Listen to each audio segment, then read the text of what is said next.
Welcome to my first impression series for Kamen Rider Geats! As of the release of this video, episode 10 is fast approaching, and since I've been compiling footage and rewatching episodes so much, I figured I'd make a consistent series of videos of my first impressions on the season, and that'd be a good way to discuss thoughts on the show as a whole with you guys. If you haven't watched any of Kamen Rider Geats, especially episodes 1 through 9, this video will contain spoilers for those episodes. This video, and all of my other videos, are not substitutes for watching the show. If you'd like to catch up on Kamen Rider Geats to fully enjoy all of my first impressions videos, or any of my content, I recommend you do some research yourself and watch those episodes. You will not be disappointed.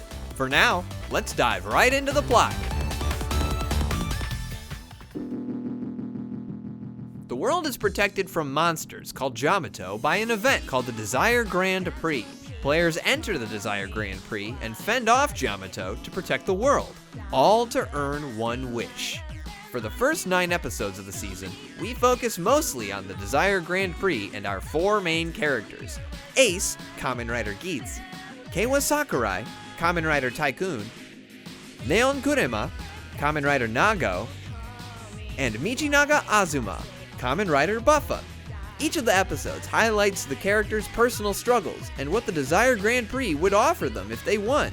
In episode 1, we meet most of our main cast, as well as a Kamen Rider named Kamen Rider Shirue, who risks his life to protect a fleeing Keiwa and Neon during the last round of a Desire Grand Prix. After Geats snags the kill on the final boss at the last second, he's declared the victor and is granted his one wish: to become a world-class superstar. In episode 2, we mostly follow Keiwa as he starts to learn what it actually takes to achieve world peace. After signing up for the Desire Grand Prix, he encounters one of the bosses he met while interviewing for jobs, who scolded him for having such a lofty dream. The boss, Takahito Taira, or Kamen Rider Jinpen, talks about what his wish would be: to have enough money to pay for his son's medical bills. I don't know about Keiwa, but if my wish for world peace is getting made fun of by somebody whose wish is to pay for medical bills and not free Medicare for everyone, I think I'm on the right track with my wish. After fighting too recklessly, Takahito is defeated by a special Yamato and fades away in Keiwa's arms. Geats comes to console Keiwa, but actually tricks him into giving up a buckle to help get revenge on the Yamato, much to Keiwa's dismay. The episode ends with Keiwa distraught and Geats ahead in the Desire Grand Prix.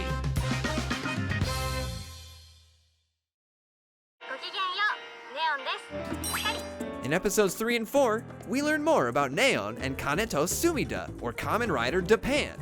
During these episodes, Kaneto makes shady deals, uses dirty tactics, and overall acts like a total grump around the rest of the riders, to the point of self-destruction.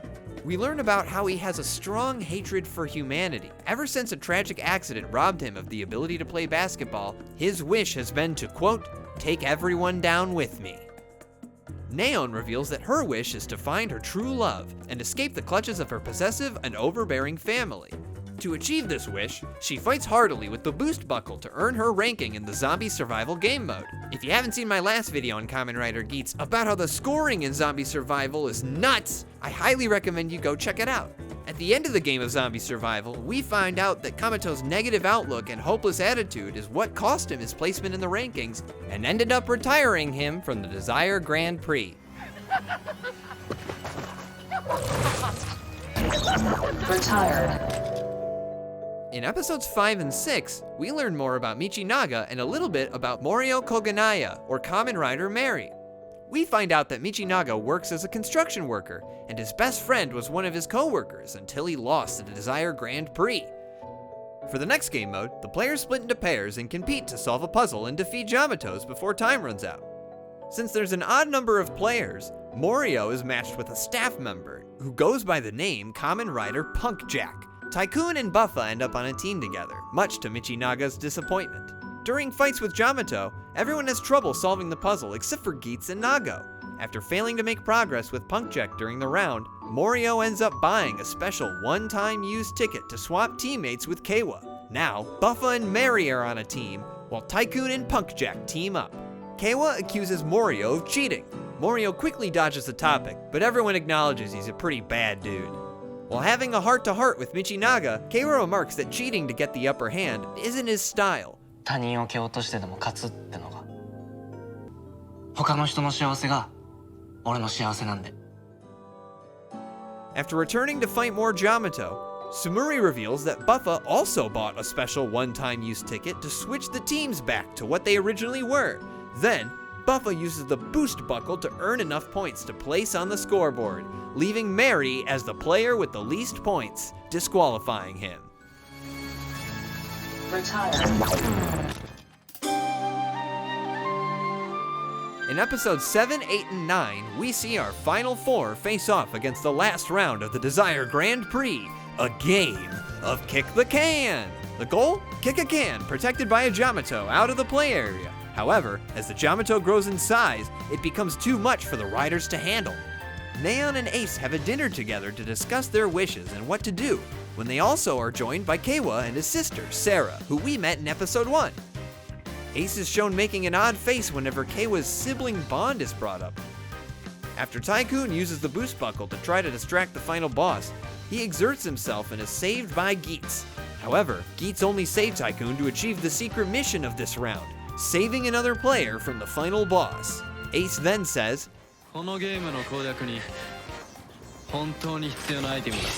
Geats attempts to use the newly awarded ninja buckle to kick the can and end the game, but the Yamato disappears before the can can leave the area. Before Keiwa can recover, the Yamato returns and wreaks havoc on the populace. As the players arrive at the play area, Keiwa saves his sister from some Yamato mooks.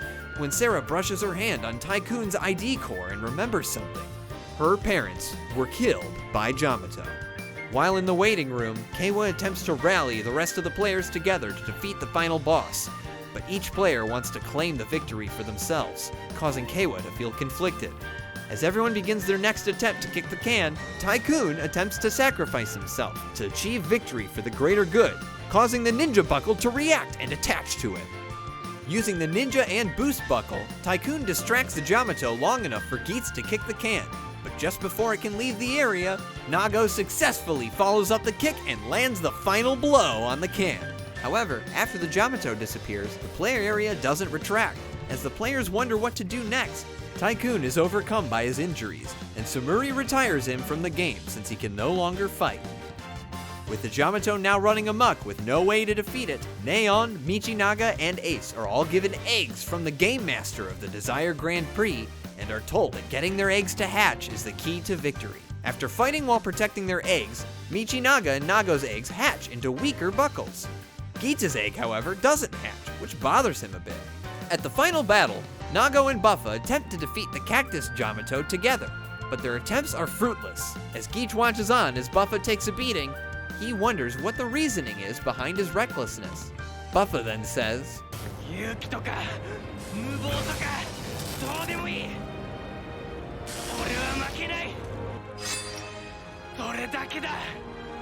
This inspires Geats to pull his egg into the crossfire, forcing it to hatch into the monster buckle. With the help of the monster buckle, Geats defeats the Yamato in one punch, thus earning him the title of victor of the Desire Grand Prix. Ace then thanks Michinaga for teaching him the value of tenacity. Then he tells Michinaga,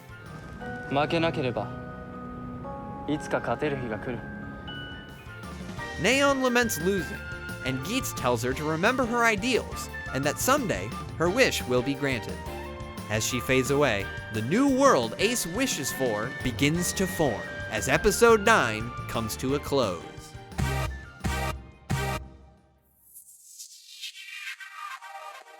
Yeah, it's pretty good. I have my complaints, but overall the show's pretty darn good. As much as we've focused on Keiwa, I'm not really liking his character too much. Maybe we'll see more development from him in the future, but right now I just feel like he's kind of lacking. I'm really enjoying Neon. She's probably one of my favorite characters we've met so far. I really hope she takes more of a supporting Kamen Rider role instead of the tertiary third Kamen Rider. Buffa is slowly becoming more and more intricate. I didn't mention it in the plot breakdown, but there are two silhouetted riders that act antagonistic toward Michinaga's best friend, and I'm excited to learn their identities in the future. The addition of Punk Jack I think is really interesting. At the end of episode 9, I didn't mention that he says a few words and shows his face a bit, but I kind of enjoyed how he was more of a silent entity. One of the things leaving me dissatisfied at the end of some of the episodes is usually how they wrap up most of the conflict. Whenever there's any danger or threat of one of our main characters being disqualified or possibly losing a desired Grand Prix, the way they're saved either comes out of nowhere or isn't really explained as to why it would be a sufficient solution. Like when the monster buckle hatched out of the egg, it just decided to open up, but it had to hatch at some point, so whatever. Also, didn't Geats say that the ninja buckle was the item you needed to beat this game? このゲームの攻略に本当に必要なアイテムだ。 And the only item they needed to beat the game was the monster buckle? Same thing in the pairs game mode in episodes 5 and 6. When it's revealed that Michinaga bought one of those one-time use tickets to switch teams, I really didn't like that Sumuri revealed it mid-game, while when Morio bought his ticket, they just revealed it in between rounds. But whatever, personal nitpicks. I'd say some of my favorite episodes are probably episode 4, when we see Nago start to do more of the zombie survival stuff. Plus, we see a lot of Japan, and I really like Japan. I hope we see more of kind of Tosumida and Japan. I like whenever Punkjack's doing stuff. Whenever Punkjack's doing that, like, standing there idle and looking off all glum and kind of ominous, I just love that. I'd go Punkjack. And I'm really enjoying the new buckles. The monster buckle and the ninja buckle are really cool mechanically. I love how goofy the monster buckle sounds, how it's probably gonna be a super duper strong buckle, but it's just gonna be like, boing. Like there's gonna be a really serious scene, but then Geats is gonna be like, boing. Hitting that monster buckle over and over again. And that goes for most of the buckles. They've all been really cool designs and pretty good implementation in the show. I really love how they all come out and all the suits look on each individual rider. I can't say much about the music. Once they release more of it, maybe I'll talk about it more, but believe me, when we get to the end of the season, I will talk about the music, because I love them tunes. Overall, I'm not gonna give it a number or anything, but pretty good start, I'd say.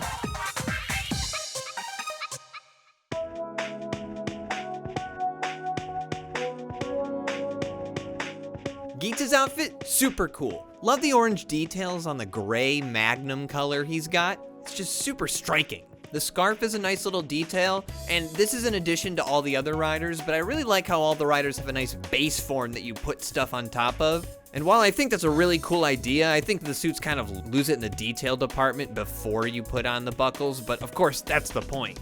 Tycoon's kind of cute. I like his little ears. I like his color scheme. I like it when he gets the ninja buckle and he gets the red eyes instead of the yellow eyes. I think the yellow eyes are cool, but the red eyes really stand out a lot. I feel like they match the accents of Geats' suit, and when you put them next to each other, they really match but stand out on their own as well.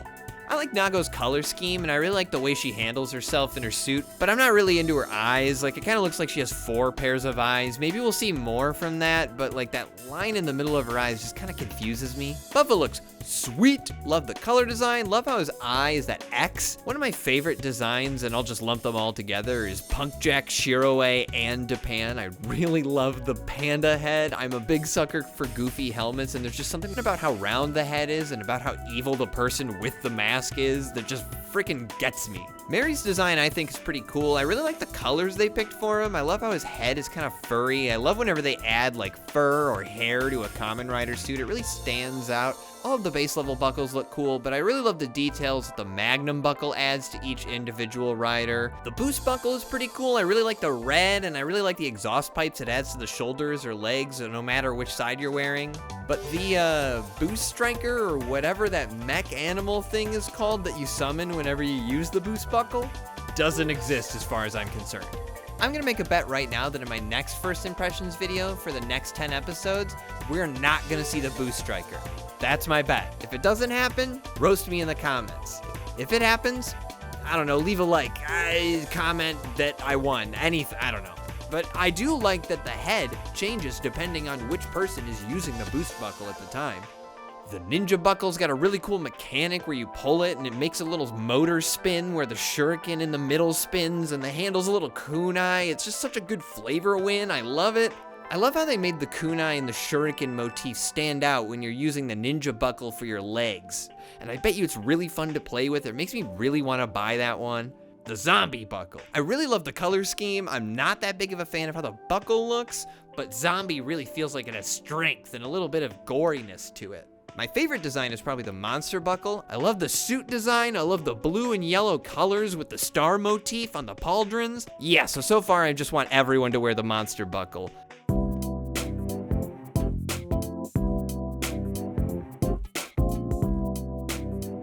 All right, top of my list of predictions, I think Ace is gonna join the Desire Grand Prix staff. Every time we see a bit of Ace's wish written on paper, we always just get a little bit and not the full entire wish written out. But what we have seen of it, I've Google translated, and it seems like the only discernible words are references to family and the Desire Grand Prix. The way I interpret this is he's trying to join the family of the Desire Grand Prix, meaning the staff, the faculty, and I think that's a pretty simple deduction to make. Next up, I think Punkjack is gonna try and trick everyone into thinking he's a protagonist, but actually later in the season, turn on everyone and become a major antagonist. He might be a spy, perhaps. Maybe we might even see him turn over a new leaf. I don't know, honestly, Punkjack is kind of a wild card, and I'm excited to see where it goes. I know at the end of episode 9, the episode 10 preview shows Nago's new form, and I'm honestly really excited from the way it looks, but I'll talk about that more in the next First Impressions video. My final prediction? Well, it's not really a prediction, it's more of a hope. I kinda just want Keiwa's sister Sarah to become a rider.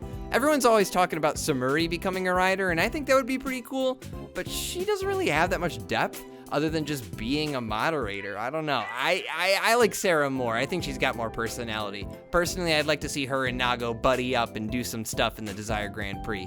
And that's about it. That pretty much sums up my thoughts on the first 9 episodes of Kamen Rider Geats. Overall, I'm excited for the rest of the season, and I hope all of you are just as excited as I am. What are your thoughts on Kamen Rider Geats? Leave a comment below. I'd love to start a conversation about what you liked, what you didn't like, and what you think is coming up. Other than that, I hope all of you have a great day, and I'll see you in the next video. Ciao.